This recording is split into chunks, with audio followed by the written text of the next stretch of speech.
Imagine being just a teenager, working your dream job, giving everything you had, only to be humiliated, fired, and dragged into a lawsuit, all because of how you looked. Now, imagine years later, fate handing you the sweetest chance at revenge, standing face to face with the very man who destroyed your career, while his own family praised you to the skies. That's exactly what happened to me.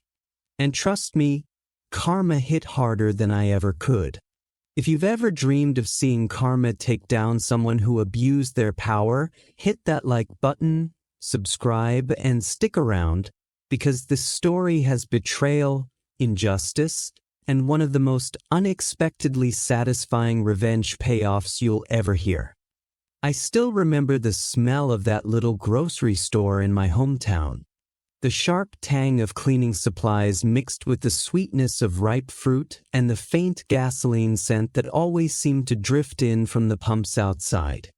It was the only place a teenager could realistically find work in our small Texas town, and when I got hired at 16, I felt like I'd won the lottery.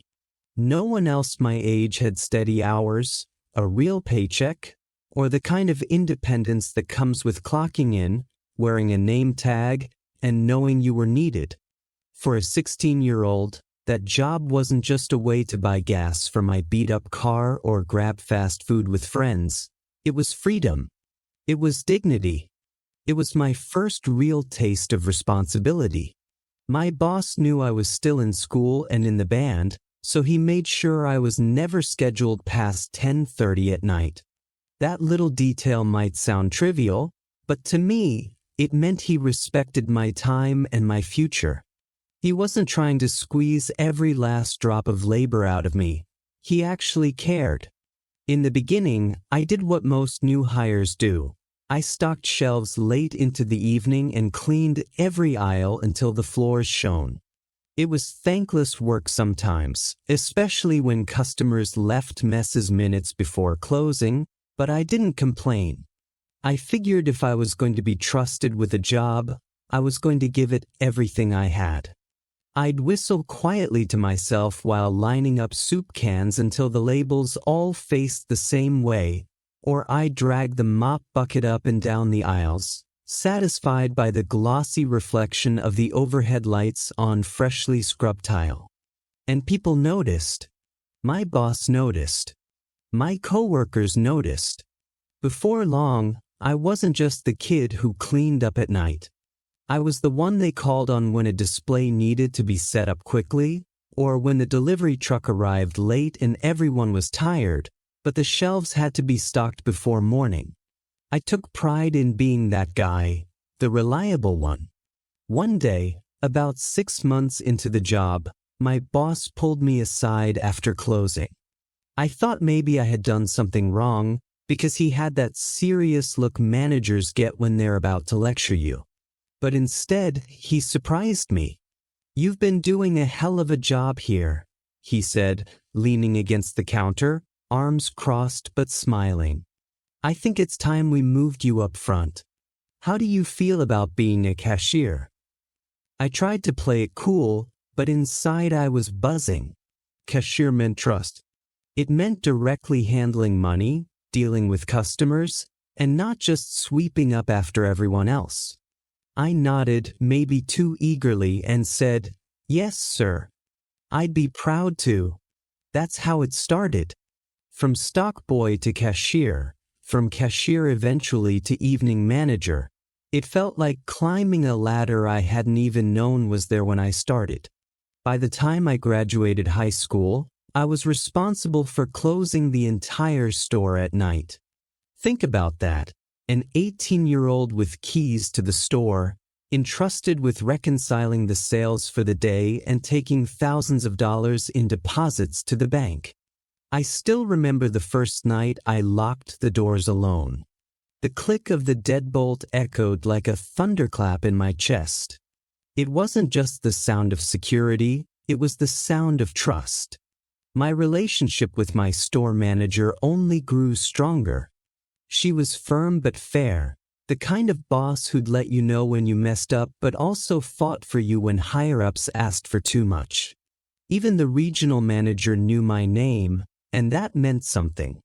In a small company where faces changed often, being recognized was its own reward.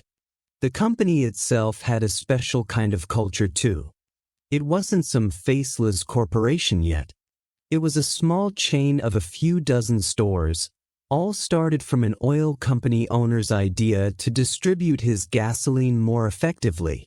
The original owner, the founder, was respected almost like a grandfather figure by the employees. Whenever he visited, which wasn't often, he'd shake hands, thank people personally, and make you feel like you mattered. He wasn't one of those distant, ivory tower executives. He was human. People admired him, and it wasn't just lip service. But like all stories that start with something good, there was a shift. The old man was nearing retirement, and the reins of the company were slowly passing to his son-in-law. Where the founder had kindness and humility, the new leadership carried a colder edge. At first, it was subtle, more corporate language in memos, a stronger focus on appearances, small hints that the culture was shifting. And in the late 90s, like many teenagers, I grew out my hair. Not in rebellion, not as some wild statement, just because I liked it.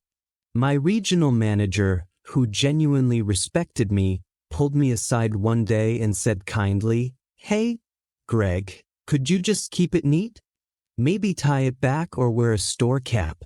You're in management now, and I want you to look approachable." There was no malice in his tone, no rule being forced on me. The company handbook had no appearance policy whatsoever. He just wanted me to look professional. I nodded and said, "Of course." I respected him, and honestly, I wanted to represent the store well. So I kept it neat. Ponytail when needed, hat when stocking. No big deal. But not everyone saw it that way. When the store underwent a remodel and more executives started coming around, I felt the shift again. These weren't the old school, roll up your sleeves type of managers. Some of them had that good old boy energy, men who valued conformity over competence, who measured worth by whether you looked the part, not whether you did the job well. One of them, in particular, didn't like me. Or maybe it was more accurate to say he didn't like the idea of me. My regional manager warned me after a visit, "Listen, one of the higher-ups commented on your hair. Don't worry, I stood up for you. There's no rule against it. You're one of our best employees. But just be aware, this guy may bring it up again. Be on your toes." It didn't sit right with me, but I trusted my regional manager. I figured if I kept my head down, worked hard, and stayed professional, it would blow over. And for a while it looked like it might. Until one day I decided to change my appearance. Maybe it was impulsive, maybe it was part of being a young man exploring style, but I cut off my long hair, cleaned it up, and in a twist of irony that would soon sting, I also got my ears pierced. I didn't think much of it. There was still no appearance policy, no rule against it. And I figured if I could handle thousands in nightly deposits, manage the store, and keep everything running smoothly, no one would care about a pair of earrings. But I was wrong. Dead wrong. That higher-up, the one who hated my hair, came into the store again not long after. He wasn't there for long, just to deliver some paperwork for my manager. But I had been told in advance to take the paperwork for her. So when he walked in, I was the one behind the counter, checking out customers. He looked at me, eyes narrowing, and asked, "Where's the manager?" "I'm the manager on duty," I replied, polite, professional. "You must be here to drop off the paperwork. I can take it for her." What he said next, I'll never forget. "You couldn't be in charge. he scoffed. His lip curled like the words tasted bad. Our company would never put someone that looked like you in charge. The words hit like a slap. For a moment, I didn't even understand what he meant. I blinked, confused, and asked quietly, "Excuse me?" He sneered, gesturing at my ears. "You look like a girl. Piercings, long hair. There's no place for that here. Take them out." The customers in line went silent. I felt their eyes on me, the weight of judgment and curiosity pressing down. My chest tightened, but I kept my voice steady. "With all due respect, sir, there's no company policy against my appearance," I said. "I've been trusted with this store for years. My record speaks for itself." That should have been the end of it. A professional disagreement, if anything. But instead, he raised his voice, chastising me in front of customers, calling me disrespectful, insubordinate. Then, without another word, he slammed the paperwork down, turned on his heel, and stormed out. As he pulled out his cell phone in the parking lot, I knew, deep in my gut, that this wasn't over. And it wasn't. The next morning, my phone rang before I even had a chance to pour cereal. It was the store manager, her voice low, hesitant, like she didn't want to be making this call. "Greg," she said, "I need you to come in early today. The regional manager wants to see you." I knew instantly what it was about. My stomach dropped. The way she spoke, the way her words trembled, it wasn't the kind of call where you get promoted. It was the kind where you get blindsided. I drove to the store with my chest tight, every mile heavier than the last. I walked through the sliding doors, the same doors I'd walked through 1,000 times with pride, but this time my legs felt weak, like they didn't want to carry me in. The regional manager was already there, standing stiffly near the front counter. His expression gave nothing away. My store manager stood behind him, eyes cast downward, clearly uncomfortable. "Greg," he said, voice clipped, formal. "We need to talk." I followed him into the back office, the tiny room lined with filing cabinets and faded safety posters. I'd sat in that chair plenty of times before, usually for scheduling discussions or updates on store policy. This time, the air felt thick, suffocating. He didn't waste time. He folded his hands on the desk, looked me straight in the eye, and said, "You're being terminated, effective immediately." The words didn't compute at first. Terminated? Effective immediately? I blinked, waiting for some kind of explanation. My mind raced. Had I made a mistake with the deposits? Had I left the safe unlocked? Had I accidentally shorted the till? But no, my record was spotless. I knew it was spotless. Terminated for what? I asked, my voice quieter than I intended. His lips tightened, and he gestured vaguely at me. "Appearance. Conduct. You were told your look wasn't acceptable for management, and you refused to comply." I stared at him, stunned. My mouth went dry. "There's no company policy against earrings. Or hair. You know that." He leaned back in his chair, smug, as if the technicalities didn't matter. "Sometimes, Greg, it's not about what's written. It's about fitting the image this company wants to project. And frankly, you don't fit it." The words sliced into me, sharper than any blade. Everything I'd built here, every late-night stocking shelves, every deposit I'd carried to the bank, every ounce of pride in proving myself, it was all reduced to an image. Not my work, not my integrity, just how I looked. My store manager shifted uncomfortably in the corner. She wouldn't meet my eyes. I could see the guilt on her face, the way she twisted her hands together. But she didn't speak up. I swallowed hard. So that's it? After years of giving everything to this store, I'm being thrown away because you don't like my ears. He shrugged coldly. You can clean out your locker today. Your final paycheck will be mailed. There was no room for argument. No appeal. Just a decision made, final and absolute, like a judge's gavel slamming down. I walked out of that office in a daze, my chest hollow, my ears burning with humiliation. The other employees glanced at me, whispers trailing in my wake, but no one asked, no one intervened. I clocked out for the last time, pulled my name tag off my shirt, and dropped it on the counter. The drive home felt endless. Every red light mocked me. Every familiar street corner reminded me that I wasn't the same kid who had driven this route full of pride just months earlier. I was unemployed, disgraced, and for the first time in years, completely lost.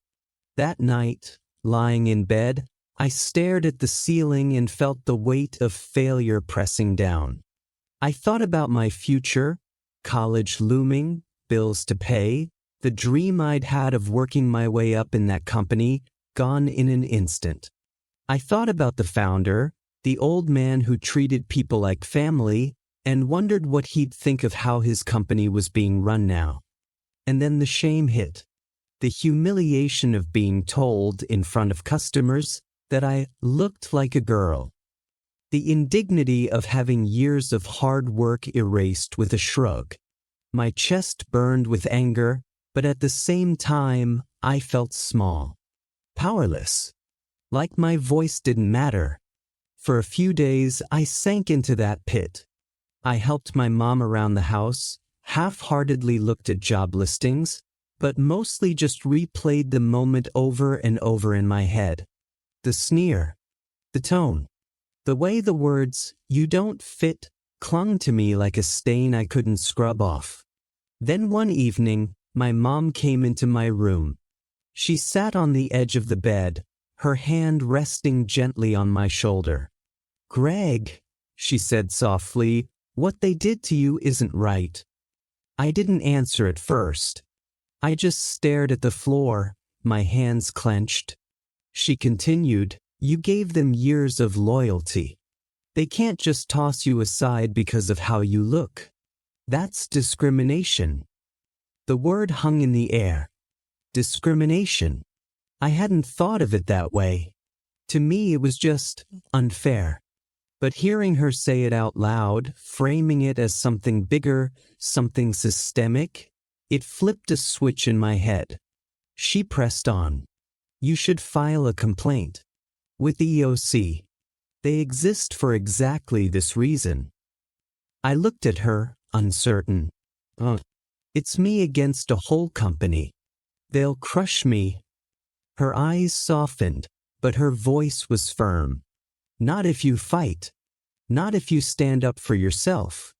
Do you really want them to do this to someone else, too?" Her words hit deep. I thought about the other kids working at the store, the ones just starting like I had, wide-eyed and eager. Would they be next? Would they be told their worth depended on looking a certain way? That night, I lay awake again, but this time it wasn't shame gnawing at me, it was resolve.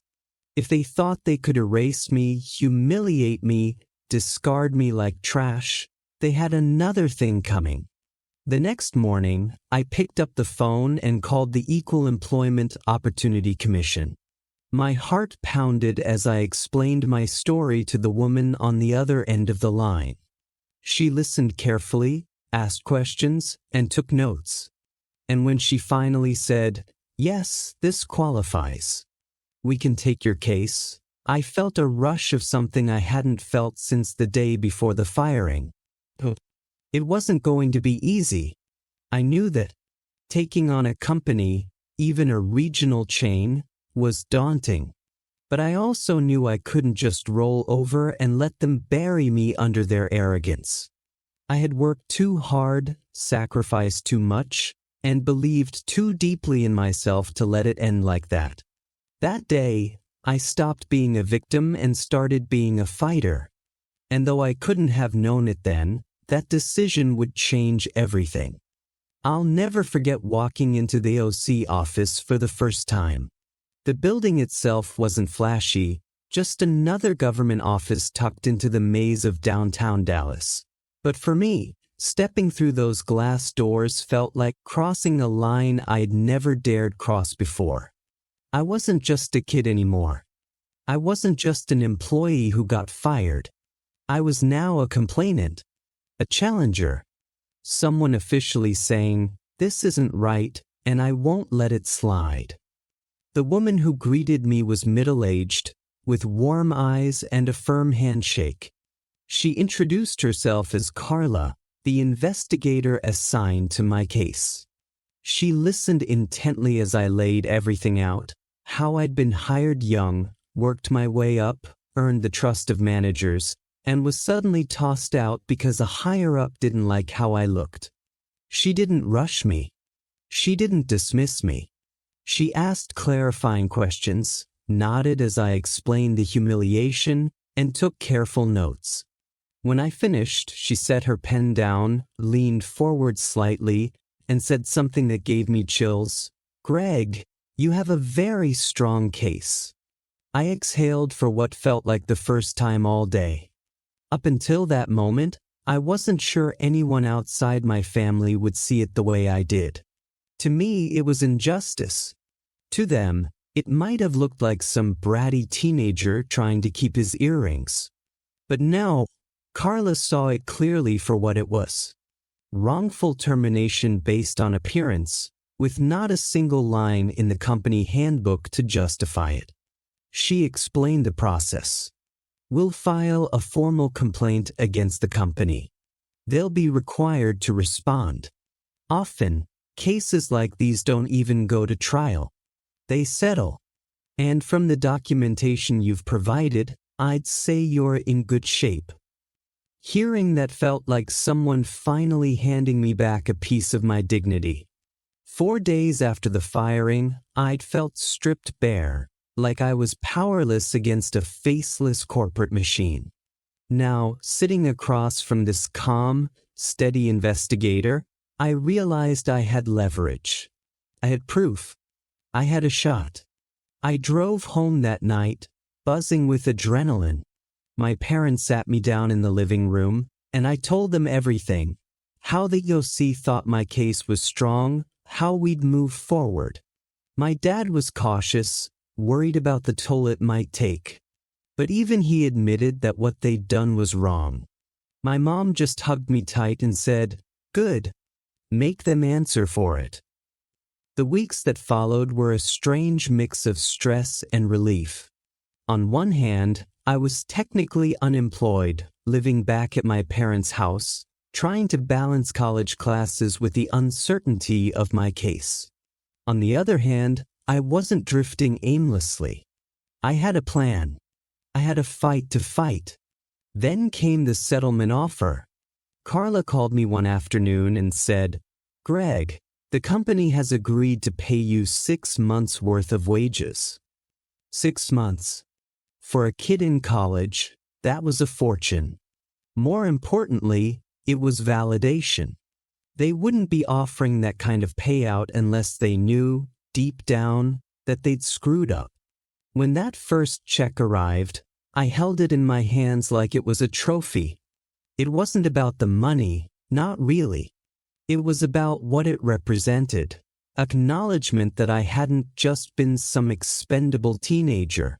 They had to pay me for the mistake they made. For the first time since the firing, I breathed easy. I focused on my studies, poured myself into my music classes, and even allowed myself to enjoy the unexpected blessing of a semester without the grind of late-night shifts. I told myself it was over. I told myself I'd won. But arrogance doesn't let go that easily. In one crisp fall afternoon, A thick envelope arrived in the mail with the company's logo stamped across the top. I tore it open, expecting it to be some final paperwork confirming the settlement. Instead, my heart sank as I scanned the words inside. They were suing me. Not just threatening, not just blustering. Actually formally sued me. They claimed I'd been insubordinate, that my termination was justified, and that the 6 months of pay they'd given me should be returned. I sat at the kitchen table, letter trembling in my hands, my mom reading over my shoulder in disbelief. "They can't do this," she whispered. "They already agreed." But they were doing it. Panic surged through me. I was a broke college kid living at home. I didn't have money for lawyers. I didn't even know what the inside of a courtroom looked like. And now, this giant company, with attorneys on retainer and resources I couldn't dream of, was dragging me into a legal battle I never asked for. I called Carla immediately. She sighed, unsurprised. "Greg, they've done this before. It's intimidation. They tend to think that if they push hard enough, you'll fold and give back the money. But don't panic. This will likely be handled by an administrative judge. You'll get to tell your side." Even with her reassurance, I couldn't shake the knot of fear in my gut. The hearing was scheduled as a conference call with a labor judge, a surreal, impersonal setup where I'd sit on my bed with a phone in hand, listening as lawyers tried to dismantle me. The day of the call, I skipped class, shut myself in my dorm room, and dialed in. My hands were clammy, my heart racing. On the line, I could hear the company's attorneys introducing themselves, their voices sharp, confident, rehearsed. And then, to my shock, I heard another voice, the son-in-law, the man who had dismissed me over the phone weeks earlier as a brat. He was here too, ready to watch me squirm. The judge began by reviewing the case file, flipping through the company handbook. He muttered, "I don't see anything here about appearance standards for employees." His tone carried the faintest hint of disapproval. One of the attorneys jumped in, trying to spin it. "Your Honor, while there may not be explicit language, companies reserve the right to enforce professional standards. Mr. Hamilton was insubordinate when he refused to comply with a direct instruction from a company officer." "Insubordinate," the judge repeated, eyebrows raised. "From what I see, he asked why a demand was being made that wasn't in the handbook. That's a fair question, not insubordination." I couldn't help myself. I spoke up. "Your Honor, I worked for that company for years. I never once had a write-up, never once was accused of misconduct. I was trusted with keys, the deposit, management responsibilities. And then one man didn't like my earrings, and suddenly none of that mattered." Silence followed. The attorneys had no rebuttal. The judge flipped another page, then let out a long sigh. "This is petty," he finally said. "Your legal fees already outweigh the amount in dispute. Frankly, it looks personal. My ruling is that Mr. Hamilton keeps the settlement. Case closed." The relief that washed over me in that moment was indescribable. I'd been bracing for disaster, for humiliation, for the crushing weight of losing. Instead, I walked away victorious. Again, after the call ended, I sat there in stunned silence, staring at my cheap dorm room ceiling. I'd just gone toe-to-toe with corporate lawyers and a CEO, and won. Me, a 19-year-old kid with nothing but the truth on his side. That night, when I told my parents, my mom cried tears of joy. My dad, who had been so cautious at first, clapped me on the shoulder and said, "You stood up for yourself, son. You didn't let them steamroll you." I'm proud of you. And I was proud to, not just of the money, though it was a godsend. Proud that I hadn't folded under pressure. Proud that I hadn't let them define me by their narrow standards. Proud that I'd chosen to fight and won. But even as I savored that victory, part of me knew the story wasn't finished.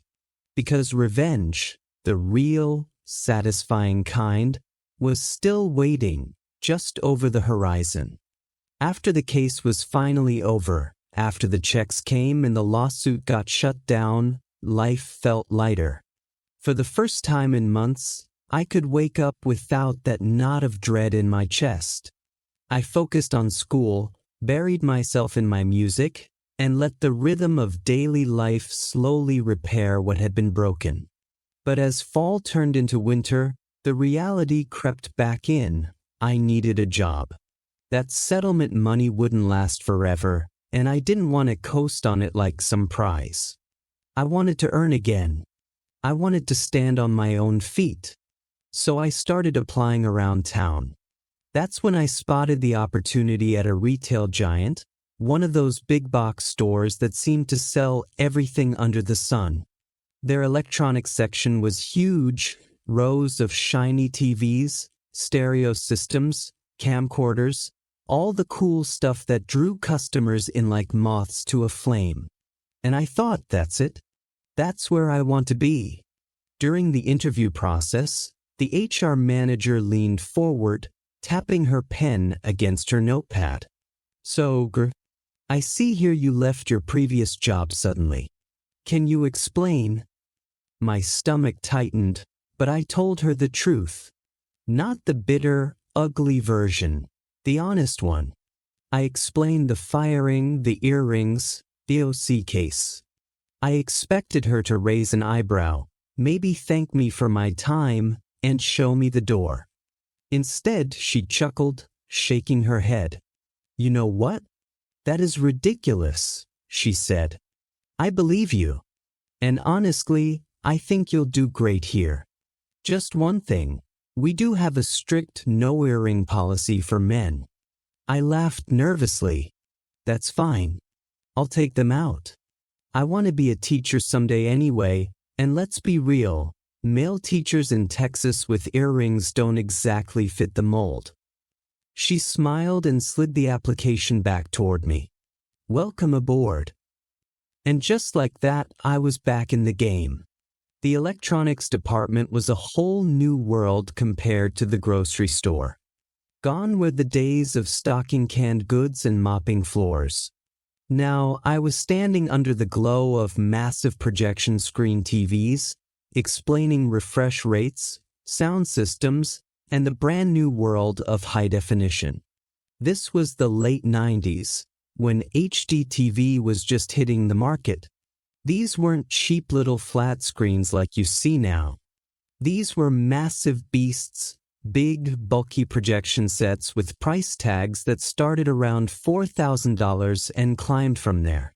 Customers were intimidated. They'd walk in with wide eyes, unsure of what any of it meant. Do I need this box? What's a tuner?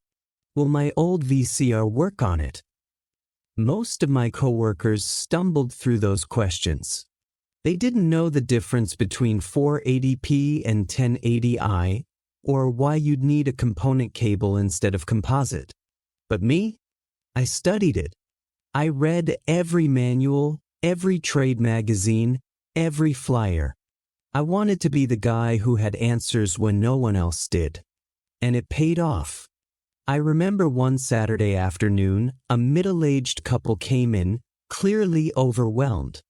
The husband scratched his head, the wife chewed her lip, and they both looked like they were ready to walk out empty-handed.